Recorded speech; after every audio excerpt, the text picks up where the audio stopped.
Assalamualaikum. In today's class we are going to do the participles of number sequence और आज की class के अंदर we are trying to complete 2014 इसके हम टॉपिकल participles number sequence की complete कर लेंगे.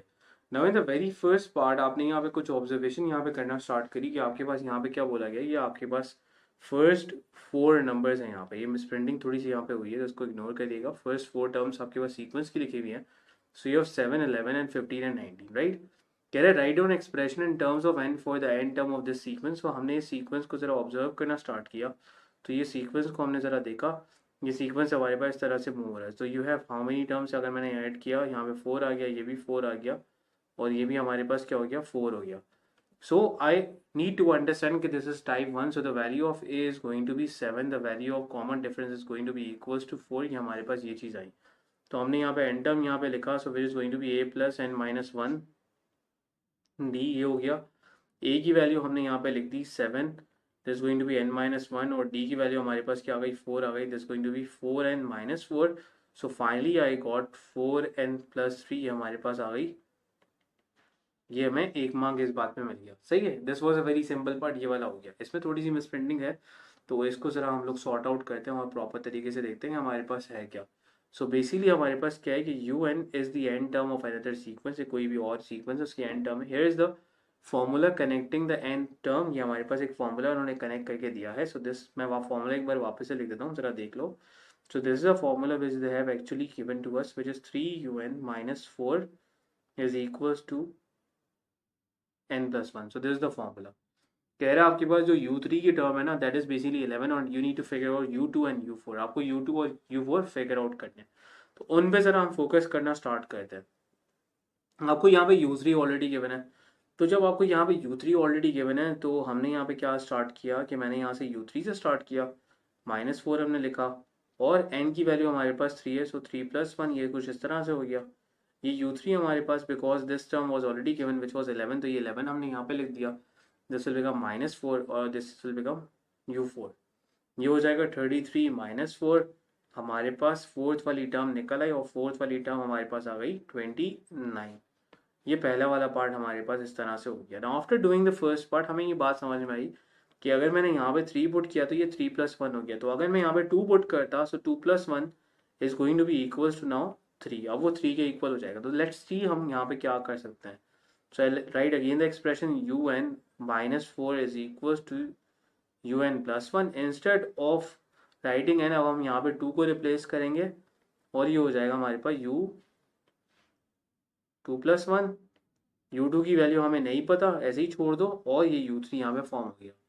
अब आगे सॉल्व कराते हैं. Put down the value of u3. जो थर्ड वाली टर्म है दैट वैल्यू इज 11. ये हो गया हमारे पास 11 plus 4 and this is going to be now 15. 15 divide by 3 that will become 5. So आपके पास u2 की वैल्यू आ गई and that is going to be 5. तो ये आपने दोनों वैल्यूज निकाल ली, ये आपके पास 5 आ गई and this is going to be 29. ये आपको 2 मार्क्स इस वाले पार्ट के मिल गए and that was again a very easy part. Moving forward towards this part, इस वाले पार्ट की तरफ हम मूव करना स्टार्ट करते हैं. ये वाला सवाल एक थोड़ा सा था जिसको बच्चों को थोड़ा सा कॉम्प्लिकेटेड लग रहा था, लेकिन आप अगर यहाँ पे थोड़ा सा फोकस करना स्टार्ट करोगे तो I think this is the most easiest one और ये इजीली आप लोगों से हो जाएगा. इस पर आप लोगों को इंशाल्लाह इस पर मसला नहीं होगा. Okay, now in this part इन्होंने ये बोला है कि here is a part of a number grid, a squared number can be place on the grid. Outline ये 4 नंबर्स जो उन्होंने हाईलाइट किए हुए हैं. द नंबर, ये कुछ इंफॉर्मेशन है. The number in an opposite corners of the squares are multiplied together and the difference between the products is found. आप क्या करते हो कि इन दोनों नंबर्स को पहले मल्टीप्लाई कराते हो और फिर उनके बाद क्या करते हो, उनका डिफरेंस की बात करते हो. सही है, ये वाली बात आप यहाँ पे कर रहे हो. तो कह रहे द ग्रेड कंटिन्यूज डाउनवर्ड्स और ये डाउनवर्ड इस तरह से कंटिन्यू हो रही है. If n represents the number of top left the square complete the square with expression for the numbers. ये आप जरा इस चीज़ को यहाँ पे कंप्लीट करके दिखाओ कि ये हमारे पास किस तरह से कर फॉल करेगा. तो ज़रा इस वाली चीज़ को हम कंप्लीट करना स्टार्ट करते हैं. So now in this particular part what is happening right now is कि हमारे पास यहाँ पे ये हो रहा है कि आपने यहाँ पे देखा कि फर्स्ट हमारे पास 8 है और ये क्या हुआ हमारे पास n प्लस 1 हुआ. ये वाला अगर नंबर n था तो आपने चेक किया कि n के अंदर कितने नंबर्स इंक्रीज हो रहे हैं. तो n के अंदर हमारे पास नंबर्स इंक्रीज हो रहे हैं 6. तो हमने लिखा n plus 6. Exactly same way के अंदर ये वाली वैल्यू हमारे पास n थी. हमारी ऑब्जर्वेशन है कि आपने 8 के अंदर कितने नंबर्स ऐड किए होंगे। देखो इसमें 6 ऐड किए होंगे तो इसमें आपने 7 ऐड किए होंगे ऑब्वियसली, तो you are going to write n+7। ये हमारे पास आ गया, n+7 आ गया, राइट। ये कुछ चीज़ें जो आपको ऑब्जर्वेशन से यहाँ पे पता चल जाएंगी, and you are going to get 1 mark for this part. कह रहा है use your answer to part A1 to prove then the difference between the products of the opposite corners is always 6। अब देखो ऑपोजिट कॉर्नर्स कौन कौन से थे, सबसे पहले वो बात कर रहे थे यहाँ पे, दे वर टॉकिंग अबाउट 9 एंड 14 को मल्टीप्लाई करा देते फिर 8। सो हम भी एग्जैक्टली सेम काम वही करेंगे कि हम n+1 we are going to multiply these two terms, हमने इन दोनों को मल्टीप्लाई कराया, फिर हमने इन दोनों को मल्टीप्लाई कराया। सो n+1 मल्टीप्लाई बाय n+6, ये हमारे पास मल्टीप्लाई होगा, दोनों का आप डिफरेंस लोगे, this going to B n+7। और चेक करते हैं वेदर इनका आंसर हमारे पास आता है या नहीं आता, वो ज़रा हम लोग चेक कर लेते हैं यहाँ पे। सही है, इनका आंसर एग्जैक्टली आया है या नहीं आ रहा। So that's going to be n², और ये हो जाएगा हमारे पास 6n और +n+6 -n² -7n, n² हमने आपस में यहाँ पे कैंसिलेशन वगैरह कराई, ये हो गया हमारे पास 7n+6 -7n, ये दोनों कैंसिल आउट हो गए, आंसर हमारे पास 6 आ गया। दैट प्रूव्स कि आप जब भी इसको कराओगे तो आपके पास यहाँ पे आंसर 6 ही आना है। Now moving forward towards this part, so we have this part which is the B part. इस वाले पार्ट में हमारे पास क्या हो रहा है कि हमने बोला कि here is a part of different number grid, एक और डिफरेंट ग्रिड है। अब क्रॉस, इस टाइम हमारे पास क्या हो रहा है, क्रॉस प्लेस करें 5 नंबर्स के दरमियान, और ये उसको वो कर रहे हैं। तो वो कह रहे हैं कि अगर हमारे पास पहला वाला नंबर है 14 है, तो दूसरा क्या होगा, आप देख रहे हो 10 का डिफरेंस है, तो 10 से इंक्रीज हुआ है तो n+10। थर्ड वाला हमारे पास ऑब्वियसली 20 से हो रहा है, तो हमने लिखा n+20। और इन दोनों के अंदर कुछ चीज़ें ऑब्जर्व करो यार, ये n+10 था हमारे पास और ये हमारे पास 14 है, तो ये वाला नंबर के अंदर हमने 9 ऐड करे, so we are getting 23। So that's how you going to do it. So n+9, और एग्जैक्टली सेम वे के अंदर आपने लिखा यहाँ पे n+11। ये वाला चार्ट भी आपने यहाँ पे कंप्लीट कर दिया। अब हम आगे मूव करते हैं। कह रहे हैं find and simplify an expression in terms of n for the sum of the numbers in the cross below. जितने भी नंबर्स आ रहे हैं उनका आपने सम निकालना है, तो इनका सम निकालते हैं हम लोग। So we have n, then we have n+9, then we have n+10, फिर n+11 है, और हमारे पास n+20 है। सो कलेक्टिवली हमने चेक किया, हमारे पास n कितने हैं, 1 2 3 4 and 5, so we have 5n, तो हमने यहाँ पे 5n लिख दिए, और हमने सारे के सारे नंबर्स को ऐड अप कराया। So we have 9 10 11, this is going to be 30, 30 + 11 41, और 41 + 9 this is going to be 50। तो हमारे पास यहाँ पे आंसर आ गया 5n + 50, ये हमारा आंसर हो गया। 2 मार्क्स हमें इस बात की मिल गए। So we are done with this part also. Moving forward towards the next part, कह रहे थे sum of the numbers in the cross below is 330, complete the cross with the correct answers. इसके एक्चुअल करेक्ट आंसर्स निकालो। तो जरा इसको solve करना start करते हैं। तो हमने जरा इसको सॉल्व करना स्टार्ट किया। सॉल्व ने किस तरह से स्टार्ट किया कि इसकी एन टर्म की एक्सप्रेशन हमें बताया which is 5n + 50, right. The total we are getting is 330, so I get 5n + 50। 330 में से हमने 50 को माइनस कराया, 5n आ गया हमारे पास, this is going to be 280। 5n और 280 डिवाइड बाय 5, n की वैल्यू आपके पास आ जाएगी, and the value of n is going to be 56। n की वैल्यू आपके पास आ गई 56। So that was again a very simple part. ये आपके पास यहाँ पे आया, 56 पहला वाला नंबर होगा, 56 फर्स्ट नंबर हो गया, आपने लिखा 56। फिर आपने यहाँ पे लिखा 10 से इंक्रीज करो, इससे भी आप 20 से इंक्रीज करो, 76 हो गया, इसे आप एक कम कर दो, इसे आप एक बढ़ा दो। So that's how you going to define each and every single number, so that's how you going to get 2 marks. तो this was again a very simple part. एक थोड़ा सा ये था कि इस वाले पार्ट में आपको थोड़ा फोकस वगैरह थोड़ा ज़्यादा करना था, सो थोड़ा सा इसलिए बच्चों को डिफिकल्टी लग रही थी, वरना ये पार्ट बहुत ज़्यादा ईजी है।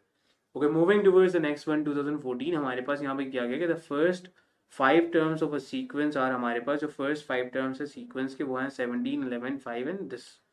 कह रहा है find the N term in expression for the N term. इसके लिए आप एन टर्म की एक्सप्रेशन निकाल के दिखाओ। हमने चेक किया यार यहाँ पे हो क्या रहा है।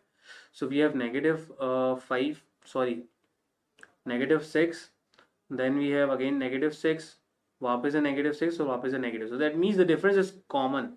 सो ए वन है हमारे पास, ए की वैल्यू आ गई 17, डी की वैल्यू हमारे पास आई -6, डिफरेंस कॉमन था, T n is equal to A plus n-1d। So A की वैल्यू हमारे पास आ गई 17 + n-1, और डी की वैल्यू हमारे पास आई -6। ये हमारे पास इसकी एन टर्म निकल आई -6n + 6, and this is going to be 6 + 17, ये हमारे पास होगा 23 -6n। सो 23 - 6n, हमारे पास यहाँ पे 2 मार्क्स इस बात पे मिल गए। Moving forward towards the next part, the n term of Sn of a different sequence is found using, ये हमारे पास जो है वो निकल आती है n square plus 3n. This is n square plus 3n. मैं यहाँ पे लिख देता हूँ इसे वापस से, Sn is equal to n square plus 3n. ठीक है, कह रहा है work out the first 4 terms of this sequence. आपके पास n टर्म है ना, तो आप फर्स्ट वाले सीक्वेंस आराम से कर यहाँ पे निकाल सकते हो. सही है, कह रहा था n टर्म हमें दी हुई है ऑफ अ डिफरेंट सीक्वेंस, ये और सीक्वेंस है. अब मुझे यहाँ पे टर्म नंबर 1 निकालनी है, so I am going to put the value as 1. हमने यहाँ पे 1 का स्क्वायर, यहाँ पे भी 1 आया, this going to be 1 plus 3. ये हमारे पास टर्म नंबर 1 हो गई 4. एग्जैक्टली सेम वे के अंदर हमें सेकेंड वाली टर्म निकालनी थी, तो सेकेंड वाली टर्म के लिए 2 का स्क्वायर, 4 प्लस 6 10. हमारे पास टर्म 1 आ गई. Then we have term 2, then we have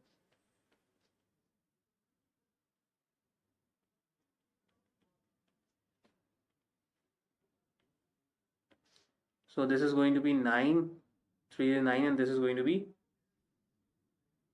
18.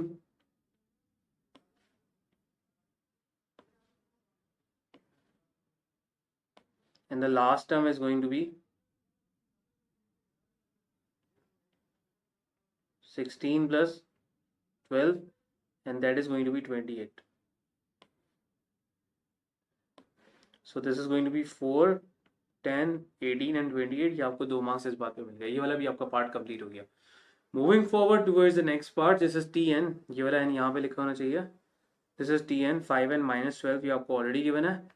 आपको यहाँ पे कह रहा है कि there are 2 values of n for which Sn upon Tn is equals to 6. Find and solve the equation. ये वाली इक्वेशन आप कंप्लीटली सॉल्व करो और आप बताओ यहाँ पे क्या क्या वैल्यूज आपके पास n की आ सकती हैं.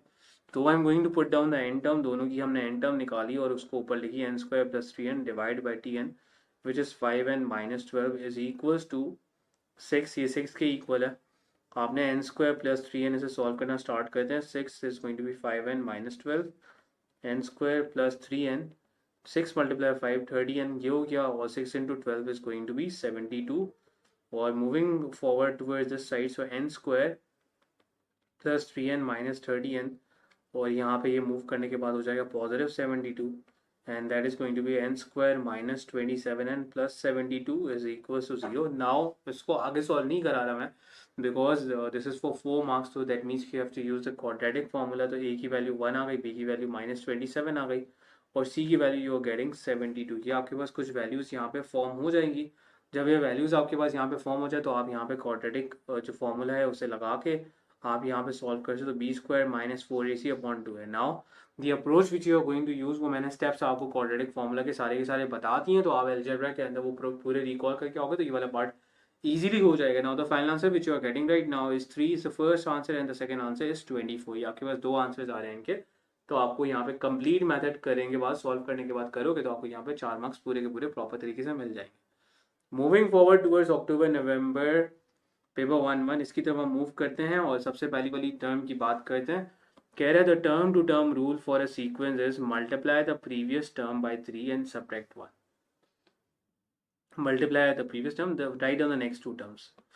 यार हमारे पास लास्ट टर्म है 5, उसे मल्टीप्लाई कराया, 5 को मल्टीप्लाई बाय 3 कराया और -1 कराया, so 15 minus 1 is going to give you the value as 14. तो ये हमारे पास आ गई 14. सही है, सिंपल सा पार्ट था. नेक्स्ट वाली हमें आगे वाली टर्म चाहिए, तो हमने यहाँ पे क्या कराया, 14 को again we are going to multiply it by 3, so that is going to give us the answer as 14 multiply by 3 minus 1, and this going to be 42 minus 1, तो ये हमारे पास आ गया 41. सो 1 मार्क हमें मिल गया इस वाले पार्ट की तरफ. ये वाला पार्ट हमारा कंप्लीट हो गया. The N term of a second sequence is given by an expression. ये आपके पास एन टर्म के लिए एक्सप्रेशन दिया गया. Find the number in the sequence that is closest to 150. 150 से क्लोजेस्ट कौन सा हमारे पास आता है उसकी हम जरा यहाँ पे बात करते हैं कि यार 150 से क्लोजेस्ट वैल्यू हमारे पास यहाँ पे कौन सी आ सकती है, and which value is possible. Find the number in this sequence that is closest to 150. So I will write 4n minus 3 is equals to 150. Right, हमने ये लिखा 4n, हमने यहाँ पे लिखा कि हो गया हमारे पास 150 plus 3, and now that is going to be हमारे पास हो जाएगा 150. ये प्लस 3 होने के बाद दिस विल बिकम, और 150 हमारे पास एड अप होने के बाद ये हो गया हमारे पास 153. सो ये हमारे पास इसके इक्वल हो गया. राइट, सो करंटली ना if you are looking at this particular sequence, तो आपको इस सीक्वेंस के अंदर थोड़ा सा आइडिया एक बात का हो जाना चाहिए कि यार एन की वैल्यू अगर मैं यहाँ निकालने के लिए जाऊँ तो एन की वैल्यू हमारे पास क्या आ रही है, उस तरह से भी मैं इसको कर सकता हूँ। सही है कि एन की वैल्यू हमारे पास क्या आ रही है। So currently the value of n is going to be, हमारे पास जो एन की वैल्यू आ रही है वो हमारे पास अगर मैं यहाँ निकालूँ तो समवेयर वो हमारे पास डेसिमल की फॉर्म के अंदर आ रही होगी। सही है, उस वैल्यू को भी मैं जरा यहाँ पे चेक कर लेता हूँ कि वो वैल्यू हमारे पास क्या आ रही है। अब n की वैल्यू के लिए हमने क्या किया, 150 डिवाइड बाय 4 ये हमने चेक किया, तो we are getting a value somewhere around 38.25। ये हमारे पास एक वैल्यू फॉर्म हो रही है जो हमने यहाँ पे मैनुअली सारी वर्किंग करके शो कर दिया। सो 153 से करीब करीब कौन सा नंबर आ रहा होगा, तो जरा हम चेक कर लेते हैं कि हम 38 वाली वैल्यू भी निकाल के चेक कर लेते हैं और हम ये वाली वैल्यू भी निकाल के चेक कर लेते हैं 39 के दोनों फॉर्म के अंदर हमारे पास यहाँ पे विच value is the most closest one two 150। तो उस वाली वैल्यू की तरफ हम जरा यहाँ पे फोकस करना स्टार्ट करेंगे कि विच value is the most closest one. तो उस वैल्यू की तरफ हमने देखा कि यार वाली वैल्यू हमारे पास क्या है, सो आई मूव टूवर्ड्स, हमने यहाँ पे एन टर्म का इसका वो किया और 38 हमने यहाँ पे पुट करा है, 38 is -3 and that is going to be, इसको कम्प्लीटली अगर आप सॉल्व कराओगे पूरा तो ये आपके पास आएगा 149। और मैंने एक 39 भी ट्राई करके चेक कर लिया कि यार चेक करते हैं हमारे पास कि कौन सी वैल्यू दोनों में से मोस्ट नियरर वन है। सो ज़रा हमने यहाँ पे चेक किया, so we are going to get the value as 153। ये हमारे पास वैल्यू आ रही है 153। So obviously the most nearer value is basically 149, तो ये हमारे पास आंसर हो जाएगा 149। और ये सिंपल सा इस वाले पार्ट का भी हमारे पास यहाँ पे इस तरह से आंसर हो गया। Moving forward towards this part, आगे वाले पार्ट के अंदर हमारे पास यहाँ पे क्या हो रहा है इसको भी जरा हम देख लेते हैं, इस वाले नेक्स्ट वाले पार्ट को। अच्छा, मूविंग टूवर्ड्स द नेक्स्ट वाले पार्ट, नेक्स्ट वाले पार्ट में ये बोला गया था n term of a different sequence is given by expression. ये हमारे पास एन टर्म गिवन है, write down the first 4 terms. First वाली 4 टर्म्स आप यहाँ पे लिखना स्टार्ट करो। T1 आपने लिखा, सो T1 आपके पास यहाँ पे ऑलरेडी आपके पास 1 + 1 which is going to be 2। ये हो गया। T2 आपने यहाँ पे लिखा 2 का square plus 1 that is going to be 4 + 1 which is going to be 5। सही है, आपने यहाँ पे T3 लिखा, तो which is going to be 3 का square plus 1 which is going to be 9 + 1 और ये 10 हो गया, तो 2 5 और ये हमारे पास 10। नेक्स्ट वाला हमने यहाँ पे T4 लिखा, तो 4 का square plus 1 that is going to be 16 + 1 17 हो गया। एक मार्क हमें इस बात में मिल गया। कह रहे हैं hence write down an expression in terms of n for the N term of the following sequence. इसका आपने यहाँ पे एन टर्म लिखना स्टार्ट करने के, इसके अंदर हमारे पास क्या हुआ है। हमने इस सीक्वेंस को अगर ऑब्जर्व किया तो by looking at this particular sequence हमें कुछ बात यहाँ पे रियलाइज हुई। मैंने कुछ आपको हिंट्स दी थी, उन हिंट्स में से सबसे पहली हिंट ये थी कि अगर आपके पास 1 मार्क का पार्ट अगर ये आ रहा है ना, तो this is not a quadratic वाली term, so you're not going towards quadratic right now, you have to stick towards this particular thing, right? So quadratic तो यहाँ से माइनस हो गया, थोड़ा सा हमारे पास बात है। Now moving towards common difference, common difference तो हमें नजर आ रही है नहीं है। Now the second thing is left which is square numbers and cube number. तो हमने जरा कुछ ऑब्जर्वेशन अपनी बनाई और हमें यहाँ पे कुछ बातें रियलाइजेशन होना स्टार्ट हुई कि विच इज दैट कि बेसिकली यार हमारे पास क्या होता है कि यहाँ पे मैं देख रहा हूँ कि यार 1 का स्क्वायर 1 होता है, ये उससे एक कम है। 2 का स्क्वायर होता है 4 और ये उससे एक कम है। 3 का स्क्वायर 9 होता है, ये उससे एक कम है। 4 का स्क्वायर क्या होता है हमारे पास, 4 का स्क्वायर होता है हमारे पास 16 और ये उससे कम है। So basically I have already told you कि whenever this kind of sequence happening right now, कि जब आपके पास एक टर्म बैकवर्ड शिफ्ट हो रही हो, एक पीछे की तरफ टर्म शिफ्ट हो रही है, तो आप लिखते हो n-1। सही है, मैंने आपको ये चीज़ बताई थी कि आप यहाँ पे क्या कर लेते हो कि you have 0।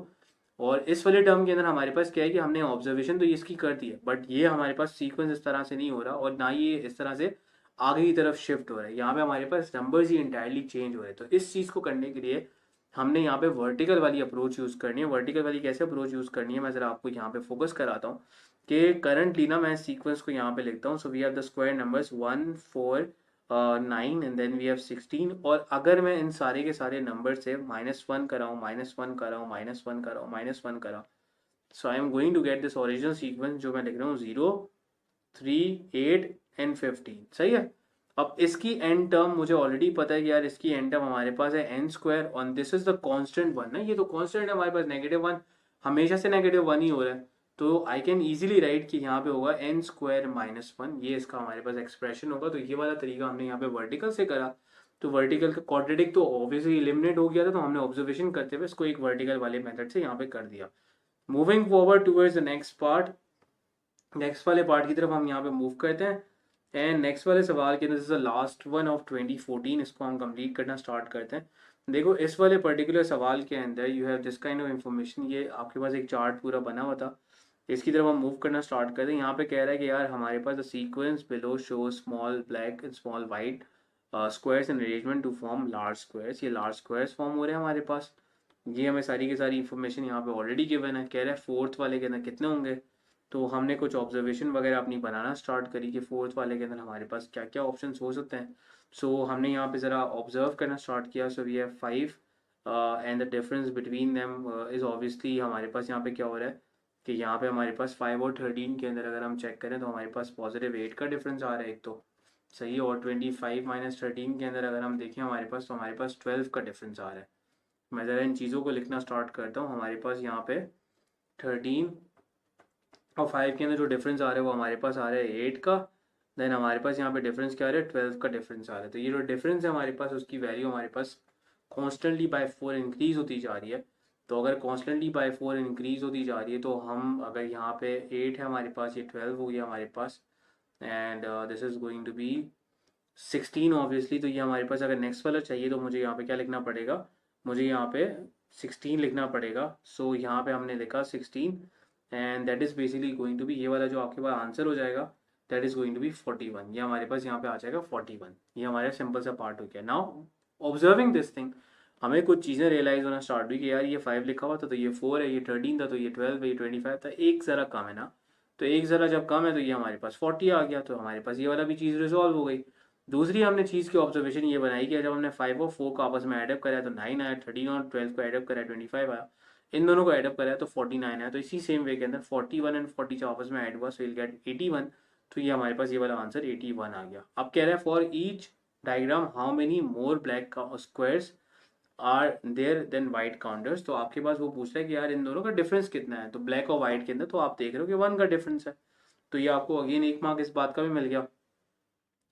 On the table complete the column for diagram 4। Diagram 4 के लिए हम कंप्लीट ऑलरेडी कर चुके हैं। कह रहा है write down expression in terms of n for the total number of black and white squares in diagram n. इनके लिए आप एक्सप्रेशन निकाल के दिखाओगे, इनका एक्सप्रेशन हमारे पास क्या क्या फॉर्म हो रहा है। This is the working for the C वाला पार्ट, सी वाले पार्ट की आप यहाँ पे वर्किंग करके दिखाओ। So we have the expression as 9, then we have 25 and then we have 49 and then we have 81। So इनको जरा ब्रेक डाउन करना स्टार्ट किया।